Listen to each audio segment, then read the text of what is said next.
we continue our series. Unafraid is what we're calling it. But in the month of January, as we kick off this new year, this series is really about how to look at the fears in our life that are very real and yet sometimes tend to consume us. I called today's sermon, for lack of a better title, Fears in Society. But what it really means is this. Human beings are one of the few biological creatures that we are afraid of our own kind. Did you know that? It may have something to do with the fact that we're at the top of the food chain, right? Most species are afraid of that which, is going to consume them. And so it's self-preservation. But we humans, we're at the top. And so we become afraid of each other. There are all kinds of fears that live underneath the surface of society. Some of them manifest themselves in our daily life. They touch us personally. Some of them feel like they're fears out there, right? They don't enter our daily life, and yet somehow we're connected to them. Maybe some of that's the power of like television and the internet and things like that to connect us to things that are far out. But fear is a real thing in society. We are afraid of each other in many different ways.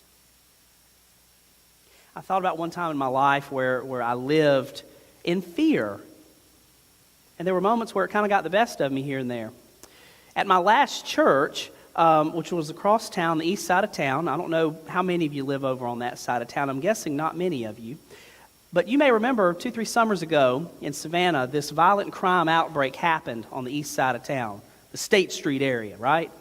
Well, I lived on Tennessee Avenue, right on the corner next door to my church. And it was almost a summer of daily fear for my family, because there were shootings in and around our neighborhood almost daily.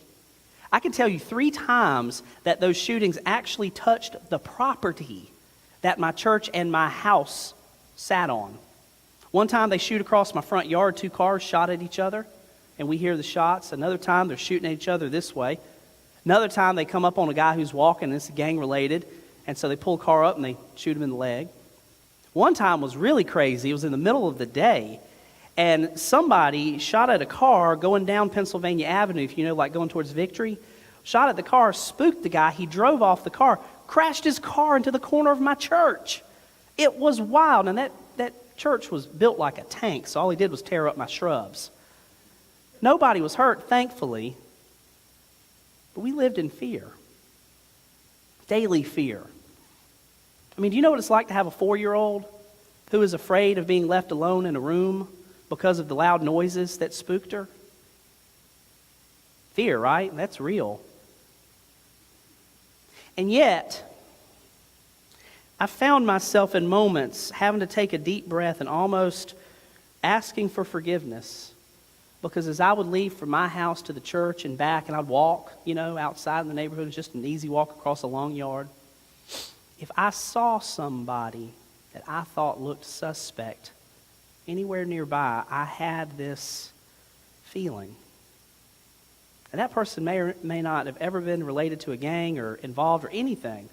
But what I found was a moment of real fear had begun to turn into a subtle prejudice. All of a sudden, it wasn't that these isolated events were just making us afraid. That's a natural thing. It became anybody who looks a certain way must be connected and could be suspect, right? And there's this gray area that we have in our life where healthy fear becomes unhealthy. Healthy fear, we talked about this last week. Healthy fear is a fear that keeps us safe. And there are lots of healthy fears that we can have when dealing with other people. Like, for example, if you're out downtown or wherever it may be at, say, midnight or later, hey, try to stay in some lit areas, right? That's a good healthy fear to say, I don't want to be in a back alley somewhere. It's safe for me to be in lit areas. Know where your car is at all times. Have a buddy even walking with you wherever you're going. Simple things. Those are healthy fears. I mean, it's to say, I want to be safe, right? I want to look both ways before I cross the road because Lord knows people in Savannah can't drive sometimes. They will hit you in a crosswalk just as soon as look at you. Healthy fears. Then that gray area happens. And all of a sudden we find ourselves thinking everybody who looks like that must be this. Everybody who thinks this way must really be whatever it is. That's that out there fear, right? We live it every day. If you watch any cable news or if you go on the internet or, clickbait articles and all this other kind of stuff, we can almost get consumed. I almost use this analogy. It's like, you ever had like a clogged drain and you see the water and it's just kind of swirling and it's not going down, right? We get caught in this drain pipe of despair where we just get consumed with things. Oh, I don't agree with this. I don't like it. I don't like the way they think. I don't like their stance. I don't like the issue, whatever it is. And we just keep reading. And the emotions build up. That's fear getting the best of us. When we don't know how to put down the phone, the internet, the television, to turn it off, to take a deep breath. That's fear getting the best of us. One thing I thought about this week, this is crazy. I think in a good civil society, it is a healthy thing to disagree with one another. Would you agree with that? It's a good, healthy thing. It's good in any relationship, by the way. If you're newly married or about to get married, I hope you don't think you're going to agree with your spouse at all times. Newsflash, it's okay to disagree. Sometimes that's healthy tension in a relationship, and it's that way in society too. It is a healthy thing for us to disagree. When did the time come that disagreeing with each other meant we had to be afraid of each other and angry with each other as a result? I don't know when that happened, but that feels very real. Like disagreement has grown into anger and fear of the other. You know who the other is, right? Whoever's not like you. The other, the one who looks different, thinks different, acts different, believes different, worships differently. Those people, we might say. The reality is we don't understand them fully, and rather than opening ourselves up to learning, we just give in to the fear of that which is different. And we're afraid, and we're angry. I thought about this morning even. At what age does prejudice set in? You ever thought about that? You ever watch small children playing together? There's a certain age at which, children they group off and, that kind of thing. But I mean small, like my Sam's 20 months old, and they don't really play together. They kind of coexist together on a playground. But, there's an exchange, a toy here or there, and, they like to be in each other's presence. And I look at them, I pick Sam up a lot of times, and we pick him up off the playground. And I think to myself, there are all kinds of different looking children from different families and different backgrounds, all headed in different directions in life. They're all going to probably vote differently somewhere along the way. And yet they enjoy being in each other's presence. It's because prejudice hasn't set in. No child is born into this world prejudiced. They're taught. It's kind of a fact, right? I was reading this week about cognitive therapy theory, and I'm not going to go any further than tell you I was reading about it. But cognitive therapy theory says that fears are feelings that are actually rooted in thoughts. Let me say that again. Fears are feelings. You feel fear, right? But it's actually connected to thoughts.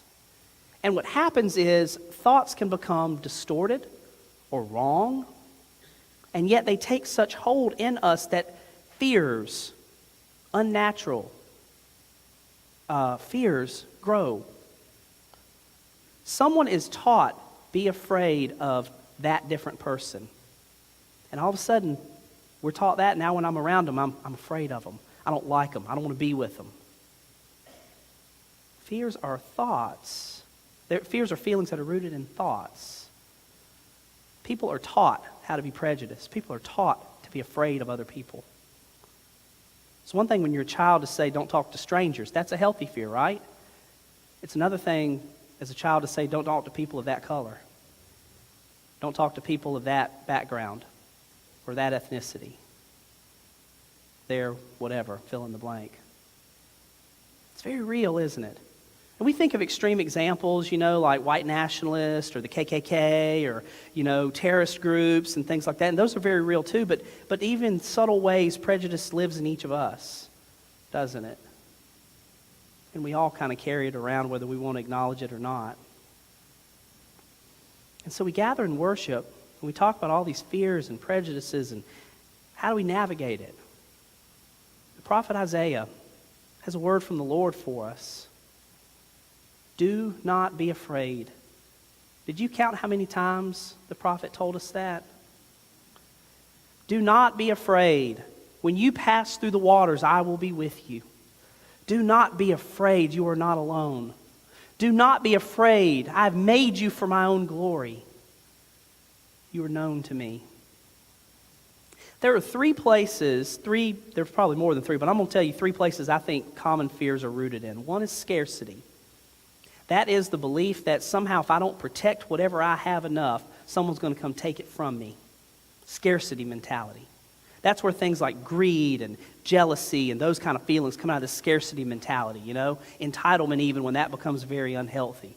The world owes me this or something or other. Because somehow we think we're never going to have enough. And yet the prophet tells us that God says, you are mine. You are known to me. You are loved. There is nothing that you do not have that will not come from God. You don't have to be afraid of losing it. There's no losing with God. Scarcity mentality. Another is the fear of isolation. Human beings are made for community. We are made to be together. And that's why relationships get sticky. Because we're kind of made to be together, so we're wired to want to be together, but we don't always get along.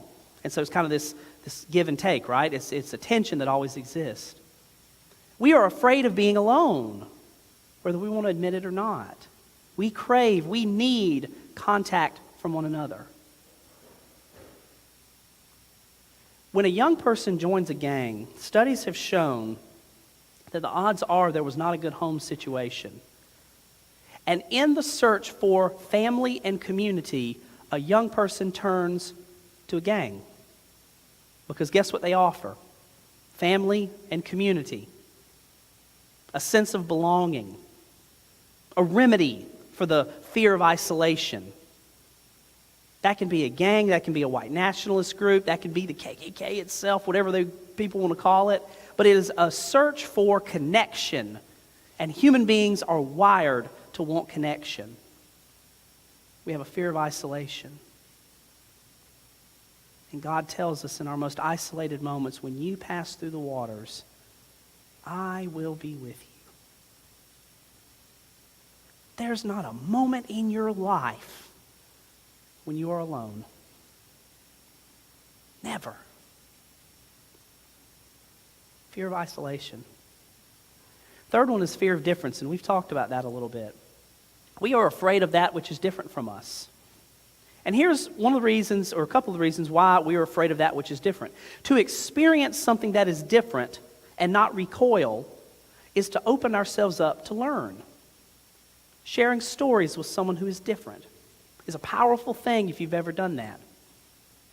Sharing stories is important, but you have to first open yourself up to learn, which is preceded by a vulnerability. Nobody wants to be vulnerable, but a vulnerability that says this: I don't know everything. I don't understand everything. To admit that we're, a little ignorant means that we have to open ourselves up to learn, which means we can then experience something that is different and not feel threatened or afraid by it. The fear of difference, that's where prejudice lives. That's where, I was going to say racism, but pretty much every ism. You just put whatever you want on the front end of the ism. That's where all the isms live, is the fear of difference. So what can we do in light of the fear that we know is real in our life, and yet these powerful promises from God that we don't have to be so afraid? What are some tangible things we can do, that you can do in your life, to live into these promises and be a little less afraid? I think one is to apply facts to fears, which means we slow down those knee-jerk reactions. Facts to fears. I'll give you an example. Depending on where you live and what your experience is, there may be debate over whether or not violent crime is on the rise in society. Some may say it's not, some may say it definitely is. Here in Savannah over the last few years, we might testify that it could be on the rise. But did you know that the fact is that's not true at all? The fact is violent crime has been on a steady decline since the early 1980s. And yet fears, right, of violent crime, I mentioned I had one personally, lead us to believe something that's actually, factually, not true. We apply facts to fears. All whatever this group of people are like this. Well, is it all of them or just maybe one or two you've come into contact with? Maybe if you get to know a few more of whoever that different person is, you're going to realize that's not a fact at all. That's actually not true. But fears, right? We all of a sudden just start lumping people into groups. You apply facts to fears. That's one way we can live into God's promises. Another is to intentionally get to know someone who's different. My friend James is a very wise pastor, great speaker. I'm stealing his quote, but I heard him say it in a sermon recently. He said, if you only hang out with people who are like you become two things, arrogant and ignorant. I'm going to say that again because that's going to cut to the heart. If you only hang out with people like you become two things, arrogant and ignorant. We have to open ourselves up to be with people who are different, lest we become arrogant in our ignorance. How can we foster relationships with people who are different? I mentioned this leadership retreat. Even as a church, maybe you have an idea of ways we can foster these relationships. We've done this with thanks to our justice team in the past, our CURE group, which were these intentional conversations, people of different races. I would love perspective as a church to help individuals experience getting to know someone who is different, to share stories. A third way we can live into these promises is to get involved. And I said it earlier, but I'm going to say it again. Put down your phone, cut off the television, stop listening to whatever the anger ball is that's yelling in your ear about how to be afraid of everybody. Find purpose in your being. God is calling each of you to a special way of contributing to society. What is yours?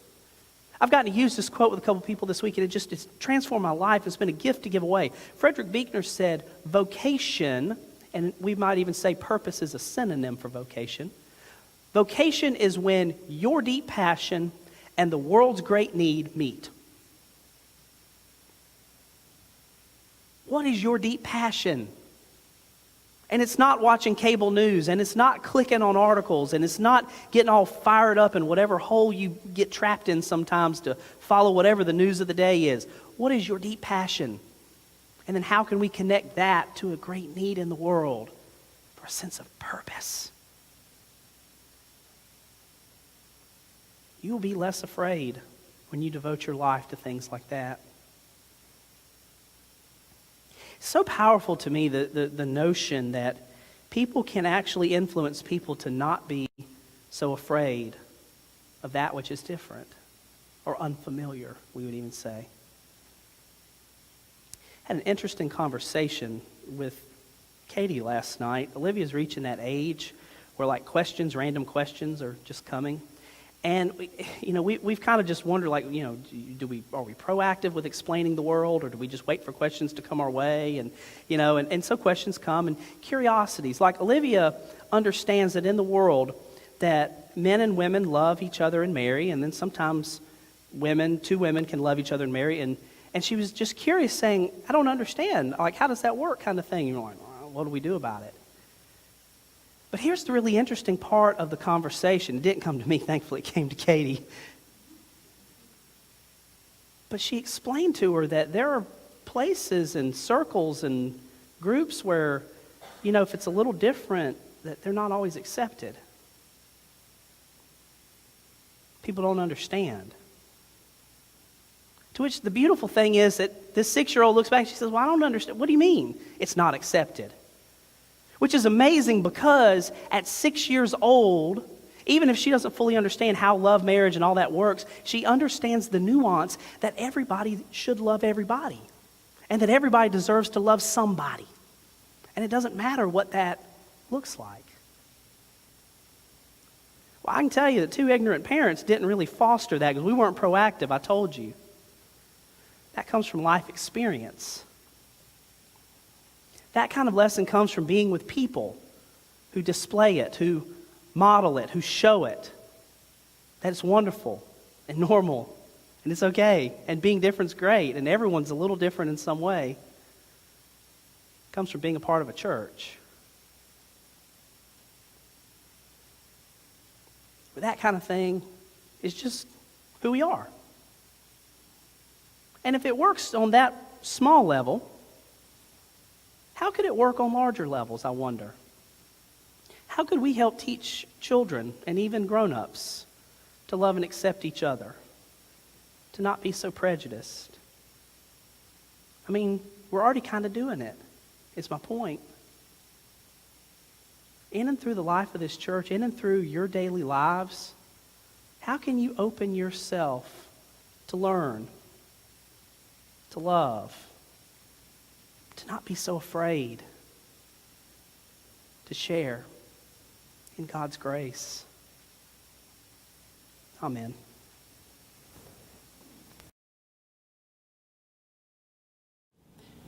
Hey, thanks for watching the latest sermon here at historic Trinity Church in Savannah, Georgia. I'm Reverend Ben Gosden. I'm the senior pastor here at Trinity Church. And I want to take this opportunity to invite you. If you're ever in Savannah, Georgia, we would love for you to visit us on Sunday morning at 11 o'clock. We're located on Telfair Square, been here since 1848. Also, you can check out the comments below for a way to give if you feel so led. Again, you're welcome anytime here at Trinity Church.